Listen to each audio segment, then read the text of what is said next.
Hello there, I'm Dave from Dynobike. Today we have a Kawasaki Ninja 650. This is a Euro 5 spec version. We've done stage 2 kits. I've showed you how to remove the throttle restriction. Today we're going to do what we call our stage 3 kit. I'll show you what's involved. Parts we're putting into it are I'll just grab them, velocity stacks. KSPP velocity stacks will go in them, and of course you can't not put a DNA air filter in with it.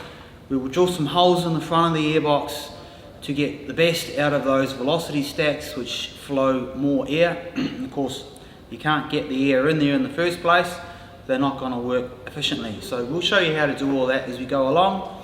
Then we'll put a tune in it, and this puppy is ready to go.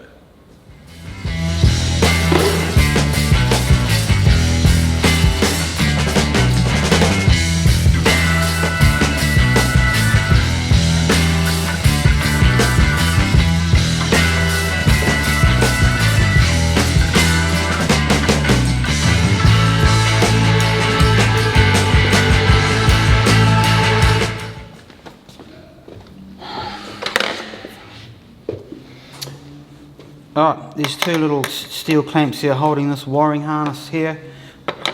8mm socket or T-bar. 8mm spanner, take them off. Noting where they go because they are slightly different. And you try not to do that because then you'll have to spend half an hour looking for bolts.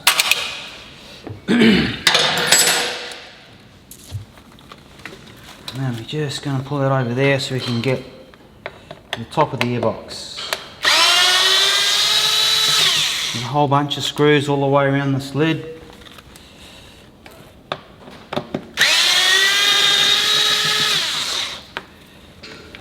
I'll see if I can get them off without dropping any.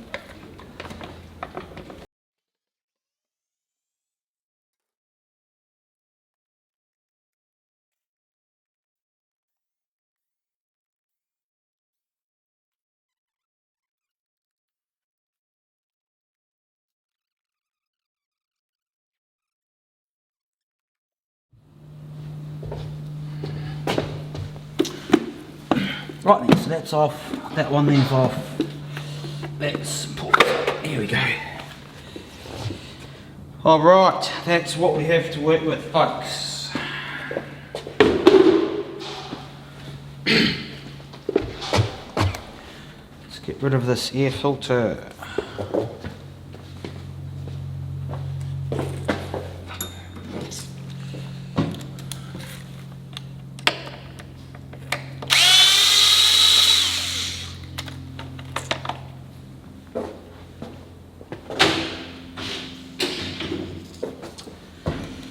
Now, what are we going to do from here? Well, we have one big hole in the middle of this airbox here. I'll just quickly zoom in on that for you so you can have a better look at it.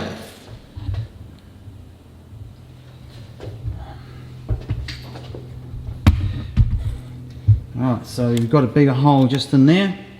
We're going to put another 2 holes either side of that main intake. Yeah? And those rubber snorkels that we've got here, one long and one short, we're going to remove those. So the next step along that road is to pull the airbox out, and then we can attack it on the bench, drill the holes, get the new velocity stacks set up, ready to go, and then reassemble it.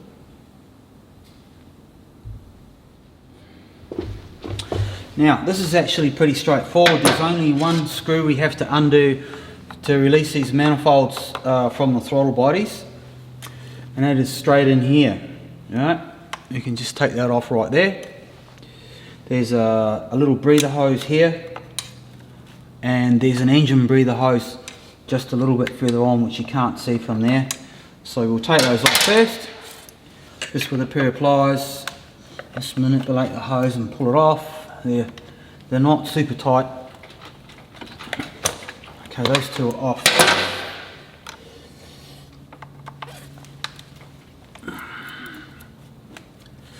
Careful not to undo the clamp too far, because there's sometimes a nut on the other end and that will just fall off.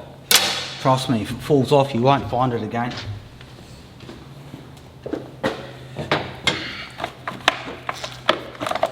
And there's another hose on this side. There is another hose which we call an AIS valve. I just took this up a bit so you can see it better. Hopefully. Here's my pliers.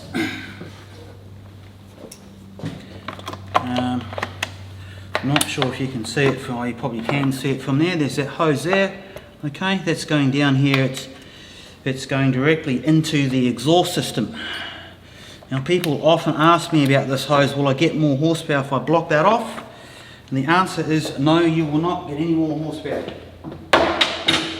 And that is because all that is doing is taking air from the airbox, injecting it into the exhaust system, and its job is to encourage any unburnt fuel to burn off before it all exits the exhaust into the atmosphere, and that's its whole job. That's all it does. Next, let's take these off. You can see there they glue them, right? Sometimes it's easier to put a little standing knife around there just to cut through the glue, and makes the job of pulling them off a little bit easier. And that is exactly what I'm going to do. If you want to save these manifolds for whatever reason, just be careful doing this, because you don't want to cut into them obviously.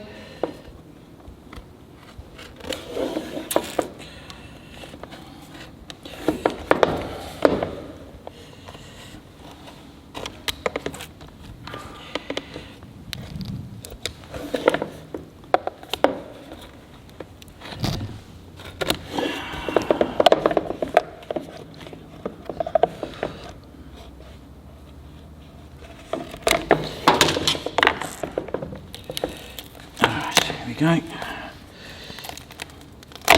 One.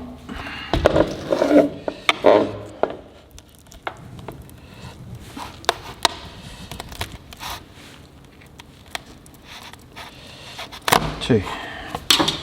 All right. There we are. Now I also just scrape off the glue, get that surface there cleaned up, because there's going to be another one going on in its place.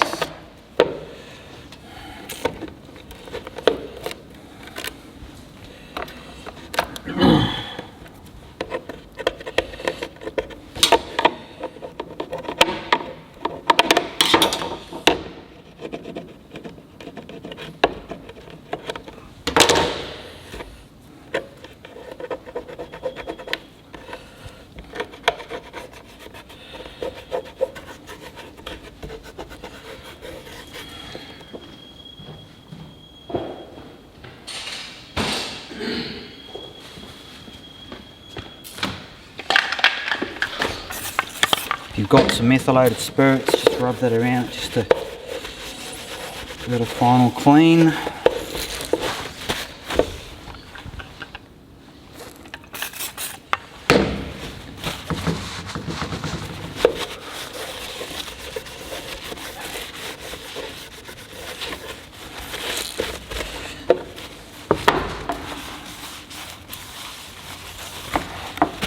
Alright, next is to drill these holes. Now the holes we're going to drill, so there's the front of it there. Yeah, there's our main hole. We're going to put a hole in here, and we're going to put a hole in there. So let's do that. Right, I've just got a standard hole saw. Yeah, I think this is 38mm or 1.5 inches, whichever the case may be. Drill one hole in there. I'm going to put one hole in there. Now, if you're a bit gun shy and you're not keen on drilling holes in your airbox, don't buy the velocity stacks, because you will not get the benefits that they offer. They flow a superior amount of air as compared with the stock ones. To do that, they need more air to be able to draw on, and this little hole here on its own is not going to be sufficient. Yeah?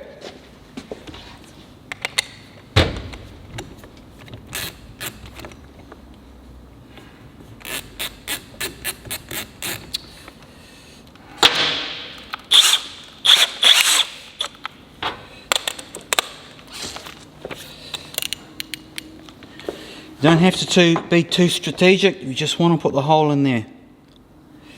Somewhere in the middle of that little area there. I'll turn that in the right way will help. One.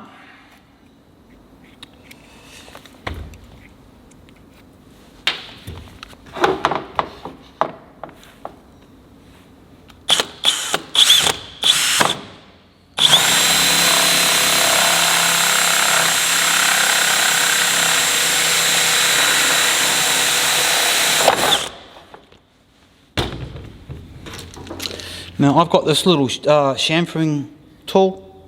I'm going to go around the edges here and clean that up. If you haven't got that, just use a file or use a sharp knife just to go around the edge on the outside and on the inside, and then either wash it out, or I've got compressed air, so I will, when I'm done here, I'll blow this one out with compressed air just to tidy all of this up. Right, that's it folks, so we've got another hole there and another one there. Beautiful.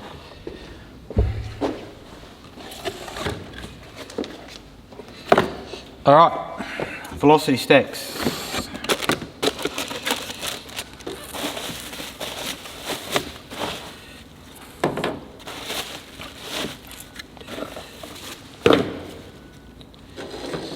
So there's the new ones.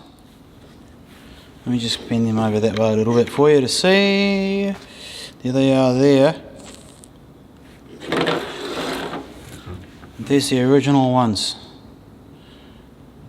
Right, so you can tell straight away that the new ones are going to flow a lot more air than the old ones.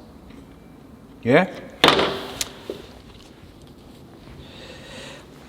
Alright, so the velocity stacks,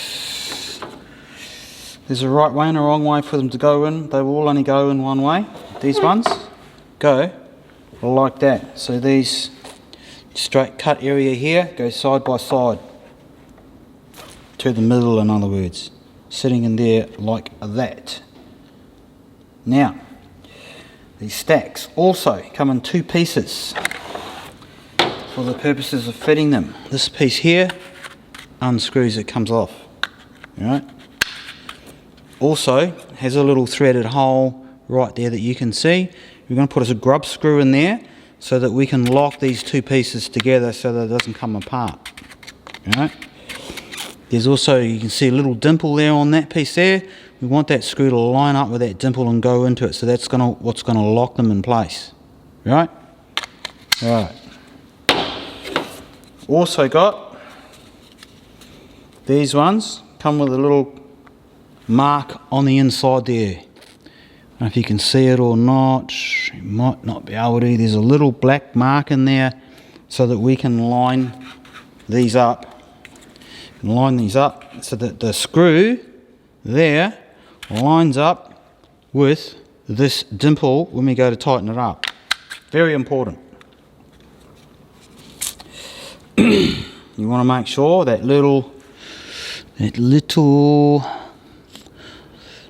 I can't see it. I'm just going to go and get another torch so we can see it clearly.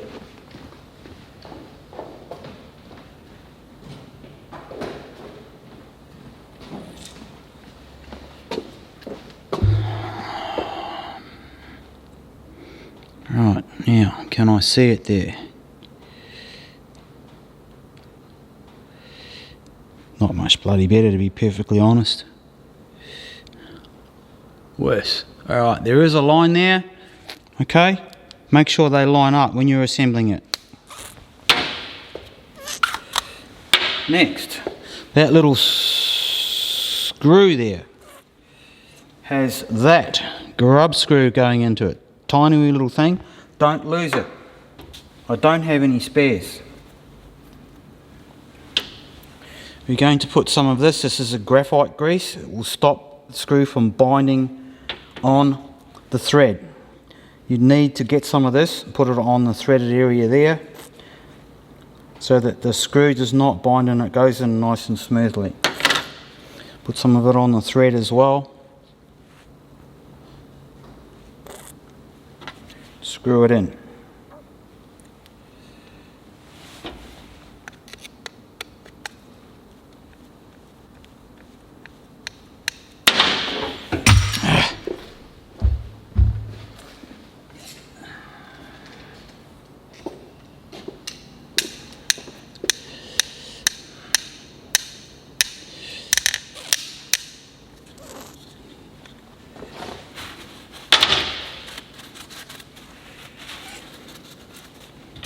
Now you can see that screw, I think you can see it, you can see that that screw has actually gone all the way through. We want to set it up so that it's flush with this inner surface. I'm just going to back this out so it's flush. Should still be able to turn this in, yes I can. Alright, let's line that up over here. Those two marks I told you about. Keeping them lined up, turn this in. One or half. One and a half. It should be, yes, I can feel that's locking into that little divot. Go another half turn, that's 2 turns. Right, see that? That's locked. Don't go any further than that, because this is plastic. You keep turning it, you'll go right through the other side of it and into the intake. Very important. So we've got 2 turns on that. I just have to remember how many turns it is. So I'm going to go out. 1, 2 turns. We should be able to undo this now. If we can, yes, it's off. Do the same with the other one. Right, let's just assemble these on the bench so you can see what it will look like.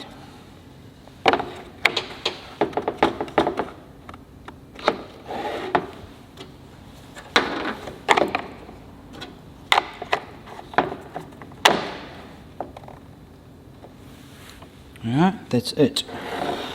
Turn it that way. That's ready to go on the bike. Right. Now, one other point. If you've got a later model, Ninja 650, 21 plus, you may find that this hole here is too small and that this does not go through. Right? It's about 2 millimeters smaller. So get a Dremel carefully. Dremel that out, making sure you keep this hole round. Won't take much, so that that slides into there. Yeah? One last thing. The clamp that came off the rubber manifolds, we are going to reuse that. That's going to go onto here like this. So we're going to assemble that on the bike first, and then we'll put the airbox back on and assemble it all up.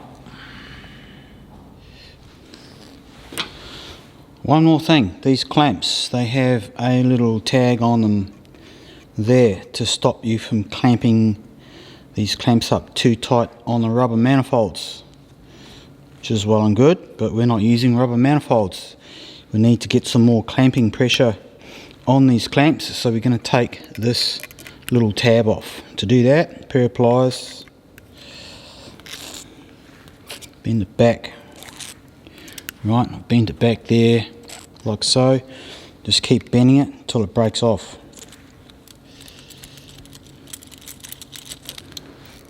Okay, now you can get full clamping pressure on that, which we're going to need for these manifolds. Okay, one more little thing about these air filters, just put them side by side.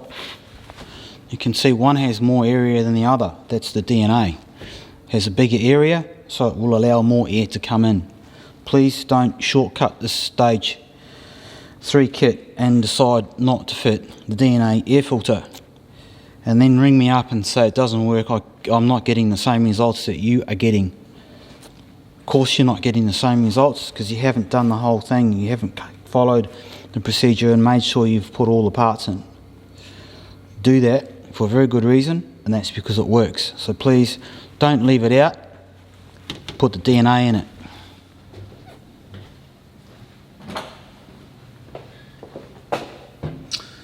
Alright, let's put the airbox back on the bike. Don't forget this hose on the right. Just going on to ASI valve. Sorry, I always get that wrong. AIS stands for air injection system.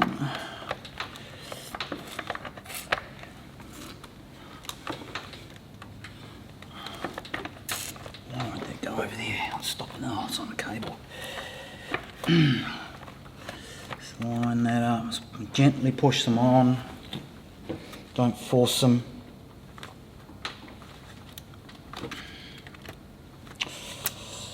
Sometimes it's worth putting a little bit of lubricant on that so it goes on nicer. Push it all the way on so there's no gaps you can see anywhere.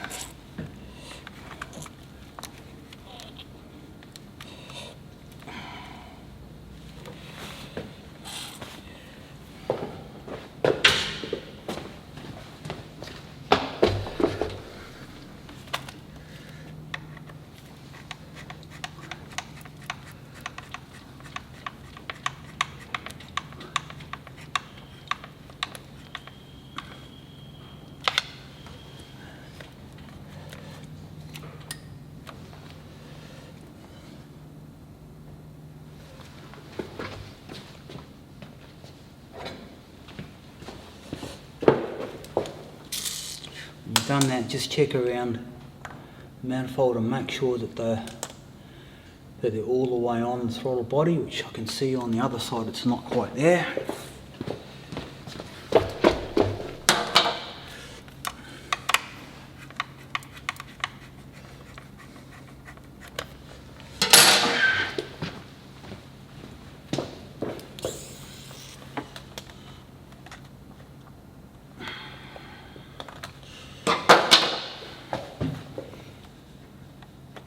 Yeah, that's better.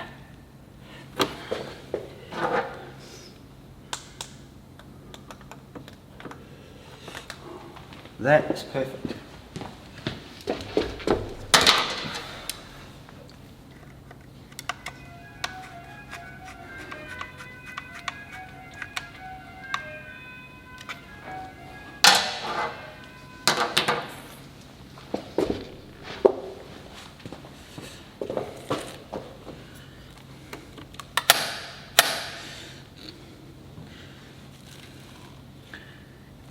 And that's pretty much it, folks. The rest of it, just put it on in the reverse order.